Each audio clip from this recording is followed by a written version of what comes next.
Okay, so imagine a serial killer so bold, he holds an entire city hostage with a truly bizarre ultimatum. Play jazz music, or you could be his next victim. Now, this isn't some movie script. This is the deeply unsettling and 100% true story of the Axemen of New Orleans. Let's dive into one of the weirdest and most terrifying chapters in American history. Our story really kicks off with this chilling promise, sent straight from the killer himself to a local newspaper back in March of 1919. And these words, they weren't just some boast from the shadows. They turned out to be a prophecy that would define his legend and haunt the city for decades. To really get the level of fear here, you have to understand the place. We're in New Orleans, right between 1918 and 1919. The Great War is finally over, and the city is just electric. This is the birthplace of jazz, right? A vibrant, steamy cultural melting pot that's just alive with sound. But underneath all that life, a silent terror was starting to creep in. And this is where the story gets so strange. You've got this incredible contrast. On one hand, you have the sound of jazz, the sound of life itself spilling out of every dance hall and onto the streets. But on the other hand, you have the dead silence of a killer moving through the night, leaving this trail of brutal, unsolved attacks that had the entire city looking over its shoulder. You know, this wasn't just some random spree of violence. No, the Axeman was methodical, he was consistent, and his disturbing pattern was a huge part of what made him so terrifying. He had a specific way of doing things, a chilling signature for his crimes.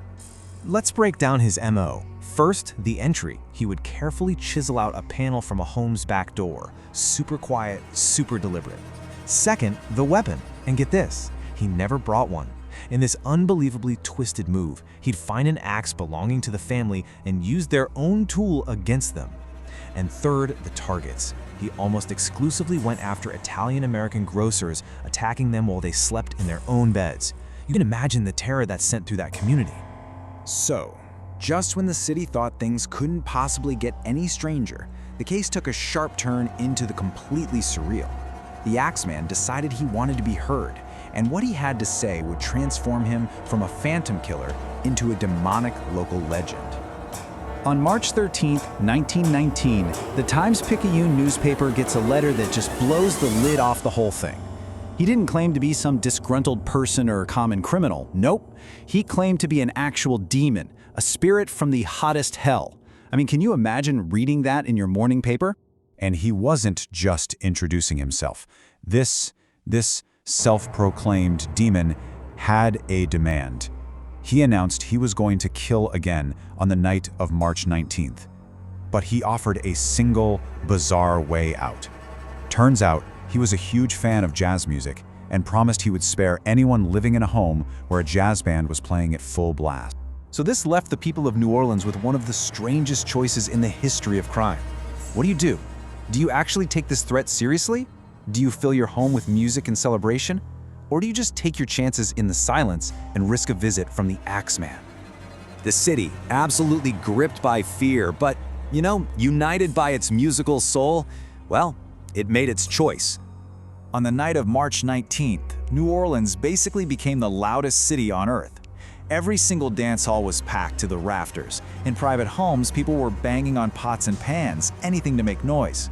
Professional and amateur bands played right from their porches into the night air. A local composer even wrote a new tune just for the occasion, which everyone started calling the Axeman's Jazz. It was this incredible citywide act of musical defiance. And the result of this citywide concert against terror? Zero. A big, fat zero. Not a single person was attacked by the Axemen that night. It seemed like the music had actually worked. The demon had kept his word. But here's the thing. While the city may have won the battle that night, the story was far from over. The music eventually faded, but the Axeman's chilling mystery, that was here to stay. Yeah, here's the twist. That night of jazz wasn't the end. The Axeman did strike again. The attacks continued on and off for several more months before they finally, and just as mysteriously as they began, they just stopped, for good, in October of 1919. So that night of music was really just a temporary pause, not the final victory. So, the big question, who was he? Well, two main theories popped up. The logical one points to a man named Joseph Momfrey, who was a known criminal. After the attack stopped, he was actually tracked down in Los Angeles and shot dead by the widow of one of the Axeman's final victims. Pretty compelling, right?